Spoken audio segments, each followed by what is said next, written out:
Assalamualaikum warahmatullahi wabarakatuh. Perkenalkan, saya Aperjan Rasan. Saya dari Politeknik Negeri Lok Sumawe, jurusan Tata Niaga, Prodi Manajemen Keuangan Sektor Publik. Baik, di sini saya akan menjelaskan tentang permintaan atau demand, penawaran atau supply, keseimbangan pasar atau equilibrium, dan juga di sini saya akan menjelaskan tentang kurvanya.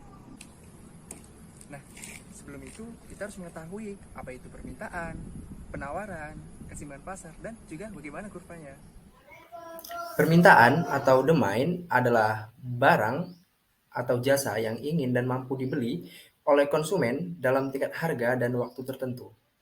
Nah, teman-teman pasti sudah mengetahui bahwasanya hukum permintaan itu berbunyi, jumlah barang yang diminta oleh konsumen berbanding terbalik dengan harga barang yang ditawarkan produsen dengan syarat ceteris paribus. Jadi, jika harga barang naik, permintaan akan turun. Sebaliknya, jika harga barang turun, permintaan akan naik. Nah, ceteris paribus ini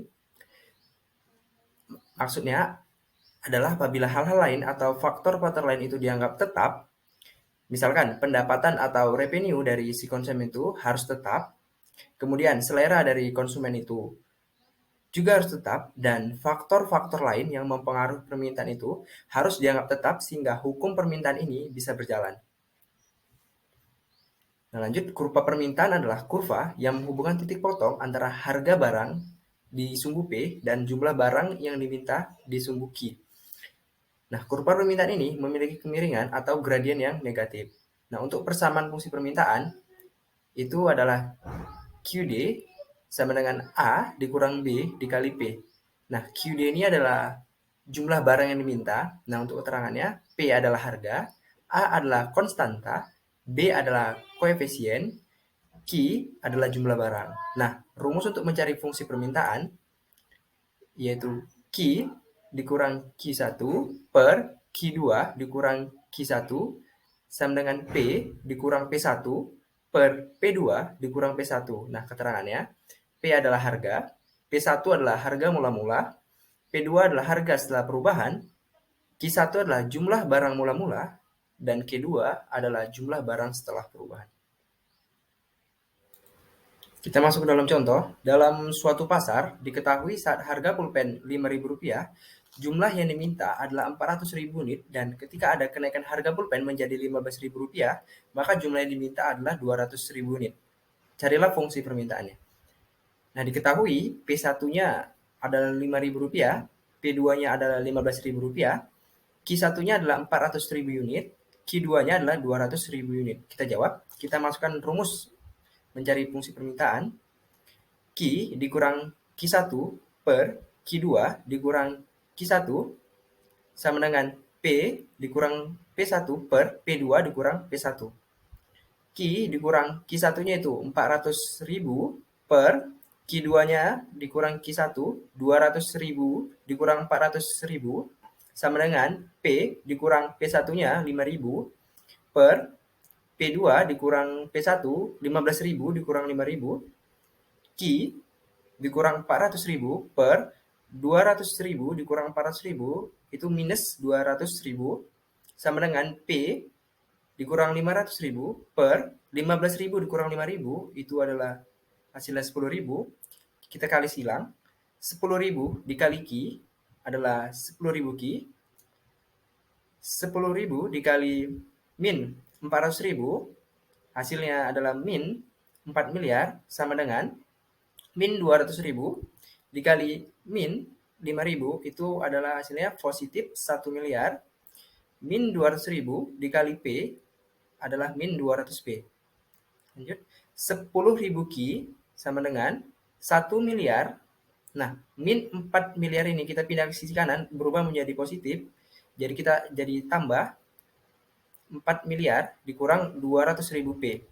Nah, 10.000 Q sama dengan 1 miliar ditambah 4 miliar adalah 5 miliar dikurang 200.000 P. Nah, kita cari nilai Q-nya. 5 miliar dikurang 200.000 P per 10.000. Nah, kita bagi 5 miliar, 5 miliar dibagi 10.000 adalah hasilnya 500.000, 200.000 P min 200.000 P dibagi 10.000 hasilnya ada 20 P. Nah, sudah kita dapatkan QD sama dengan 500.000 dikurang 20 P. Nah, dapat kita lihat di kurva permintaan ini, jika harga barang Rp5.000, jumlah barang yang diminta adalah 400.000 unit. Nah, sebaliknya, jika harga barang naik menjadi Rp15.000, jumlah barang yang diminta turun menjadi 200.000 unit. Lalu, kita dapatkan QD-nya sama dengan 500.000 dikurang 20 P. Nah, kita masuk ke penawaran atau supply. Penawaran atau supply adalah banyaknya barang atau jasa yang tersedia yang dapat ditawarkan oleh produsen kepada konsumen pada setiap tingkat harga selama periode waktu tertentu. Nah, hukum penawaran ini berbunyi, makin tinggi harga suatu barang, semakin banyak jumlah barang yang akan ditawarkan oleh para penjual. Sebaliknya, makin rendah harga suatu barang, maka semakin sedikit jumlah barang yang akan ditawarkan. Nah, untuk kurva penawaran adalah kurva yang menghubungkan titik potong antara harga barang di sumbu P dan jumlah barang yang akan ditawarkan di sumbu Q. Nah, kurva penawaran ini memiliki kemiringan atau gradien yang positif. Persamaan fungsi penawaran yaitu QS, jumlah barang yang ditawarkan, sama dengan A ditambah B dikali P. Nah, untuk keterangannya sama seperti yang permintaan. P adalah harga, A adalah konstanta, B adalah koefisien, dan Q adalah jumlah barang. Nah, untuk rumus mencari fungsi penawarannya sama dengan mencari fungsi permintaan. Kita masuk ke dalam contoh. Dalam suatu pasar, diketahui saat harga pulpen Rp5.000, jumlah yang ditawarkan adalah 5.000 unit, dan jika harga pulpen naik menjadi Rp15.000, maka jumlah yang ditawarkan naik menjadi 55.000 unit. Carilah fungsi penawarannya. Nah, diketahui P1-nya sama dengan Rp5.000, P2 sama dengan Rp15.000, Q1 sama dengan 5.000 unit, dan Q2-nya itu sama dengan 55.000 unit. Kita jawab, kita masukkan rumusnya sama dengan mencari rumus fungsi permintaan. Q dikurang Q1 per Q2 dikurang Q1 sama dengan P dikurang P1 per P2 dikurang P1. Q dikurang Q1-nya itu 5.000 per Q2 kurang Q1 55.000 dikurang 5.000 sama dengan P dikurang P1. P1-nya 5.000 per P2 dikurang P1 15.000 dikurang 5.000. Nah, Q dikurang 5.000 per 55.000 dikurang 5.000 hasilnya 50.000 sama dengan P dikurang 5.000 per 15.000 dikurang 5.000 hasilnya 10.000. Kita akan kali silang.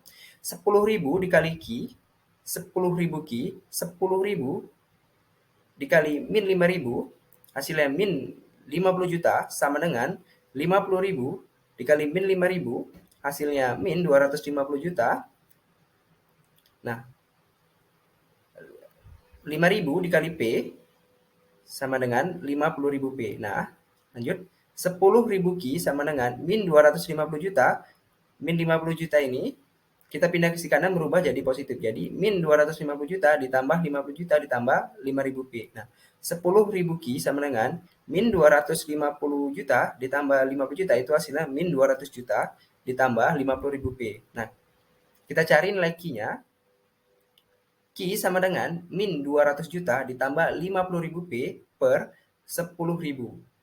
Nah, kita bagi min 200 juta dibagi 10.000, hasilnya adalah min 20.000, 50.000 P dibagi 10.000, hasilnya ada 5P. Jadi kita dapatkan QS-nya, jumlah barang yang diminta, yaitu min 20.000 ditambah 5P. Nah, kita masuk ke dalam kurva penawarannya. Kita lihat, jika harga 5.000, barang yang ditawarkan adalah 5.000 unit, tetapi jika harga barang naik menjadi 15.000, jumlah barang yang ditawarkan juga ikut naik sebesar 55.000 unit. Nah, sesuai dengan hukum penawaran, jika harga barang naik, penawaran juga ikut naik, dan begitu juga sebaliknya, jika harga barang turun, penawaran juga akan ikut turun. Nah, kita dapatkan di sini QS-nya sama dengan min 20.000 ditambah 5P. Nah, kita masuk ke dalam keseimbangan pasar. Keseimbangan pasar atau equilibrium adalah harga kesepakatan yang terbentuk dari aktivitas tawar-menawar antara si penjual dan si pembeli, sehingga terciptanya harga keseimbangan pasar. Nah, syarat keseimbangan pasar yaitu QD jumlah barang yang diminta sama dengan QS, jumlah barang yang ditawarkan. Nah, berdasarkan contoh permintaan dan penawaran di atas, di mana fungsi permintaannya yaitu QD sama dengan 500.000 dikurang 20P, dan fungsi penawarannya QS sama dengan min 20.000 ditambah 5P. Nah, kita cari. Diketahui QD-nya 500.000 dikurang 20P, QS-nya min 20.000 ditambah 5P. Kita jawab, kita masukkan rumusnya. QD sama dengan QS. QD-nya 500.000 dikurang 20P sama dengan QS-nya min 20.000 tambah 5P. Nah, 500.000 min 20.000 ini kita pindah ke kiri berubah menjadi positif. 500.000 ditambah 20.000 sama dengan 5P min 20P ini kita pindah ke sisi kanan berubah menjadi tambah, berarti 5P tambah 20P. Nah, lanjut, 50.000 ditambah 20.000 itu hasilnya 520.000 sama dengan 5P ditambah 20P, hasilnya ada 25P. Kita cari nilai P sama dengan 520.000 per 25. Kita bagi 520.000 dibagi 25, kita dapatkan nilai P-nya yaitu 20.800. Nah, kita substitusikan bebas mau ngambil yang dari QD atau yang QS sama saja. Saya di sini ngambil yang QD. Q sama dengan 500.000 dikurang 20P. 500.000 dikurang 20, P-nya kita ganti menjadi 20.800. Nah, 500.000 per 20.000 dikali 20 dikali 20.800 hasilnya 416.000. Nah, kita kurang 500.000 dikurang 416.000 hasilnya adalah 54.000. Kita dapatkan nilai Q-nya yaitu 84.000. Nah, keseimbangan pasarnya dapat kita lihat pada grafik berikut. Yang merah ini adalah QS-nya dan yang hitam ini adalah QD-nya. Nah, kesimpulannya, keseimbangan pasar terjadi pada saat harga pulpen Rp20.800, sedangkan jumlah yang diminta dan ditawar pada saat harga pasar sejumlah 84.000 unit.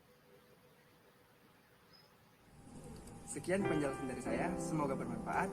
Apabila teman-teman suka, silakan like, komen, dan subscribe. Terima kasih. Assalamualaikum warahmatullahi wabarakatuh.